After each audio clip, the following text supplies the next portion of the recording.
আসসালামু আলাইকুম, কেমন আছো? এটা দেখো একটা গাব গাছ, বিশাল বড়। মানে মোবাইলে বড় না, এত বড়, একটা অনেক বড় একটা জায়গা করে। এখান তোমার এই গাছে গাব যখন হয় না, প্রচুর গাব হয়। নিচে অবশ্য এক দুইটা পড়েছে, এটা মনে হয় 12 মাসা। দেখো গাছের মধ্যে অন্যান্য গাছও হয়ে যেতেছে, এত পুরাতন গাছ এটা। আমি যখন ছোটবেলা ছিলাম তখনই বড় ছিল গাছ এটা।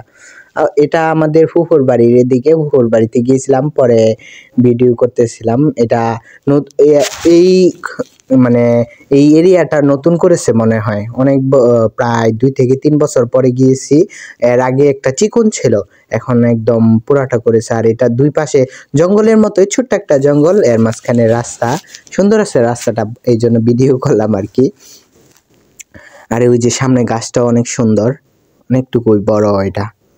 আর এটা হচ্ছে আমার ফুফা আর অনেকে মিলে এই ইয়াটা করে, এটা একটা প্রজেক্ট বলা হয়। পরে ফুফা মারা গেছে, পরে এখন আর কেউ করা হয় না আর কি। ফুফা থাকতে ফুফাই বেশি গুরুত্ব দিত, প্রজেক্টটা করতো। এই বিশাল বড়।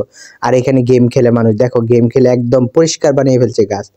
সারাক্ষণ বসে ফ্রি ফায়ার খেলে পোলাপান। এখন অবশ্য নাই, দুপুর হয়েছে তো বাড়িতে গিয়েছে। আর এটার জমি অনেক সুন্দর আছে, জমিটা অনেক বড়। আর এদিকে হচ্ছে বিশাল বড় বড় গাছ। ওইদিকে গাছপালা মানুষ কমই কাটে মনে হয়, যেহেতু অনেক গাছ। আর এটা হচ্ছে তোমার বিশাল বড় এটাও প্রজেক্ট, অনেক সুন্দর। এটা মোবাইলে এত সুন্দর পানি দেখা যায় না, কিন্তু আসলে কিন্তু ওই পানিটা অনেক স্বচ্ছ, যেমন গ্লাসের মতো। আর ওই গাছটা বিশাল।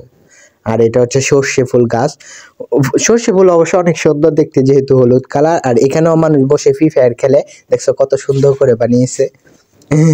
বসে শুয়ে থাকে সবাই। দুপুর হয়েছে তো বাড়িতে গিয়েছে, পরে আসবে, বিকাল টাইমে এসে বসে থাকবে। গাছগুলো অনেক সুন্দর, মানে ছাতার মতো হয়ে নিছে। এখন শীতকালীন তো, গাছে পাতা একটু কম থাকবে, পরে পাতা হয়ে যাবে। আজকে এতটুকুই। সবাই ভালো থাকবা, সুস্থ থাকবা। আল্লাহ হাফিজ।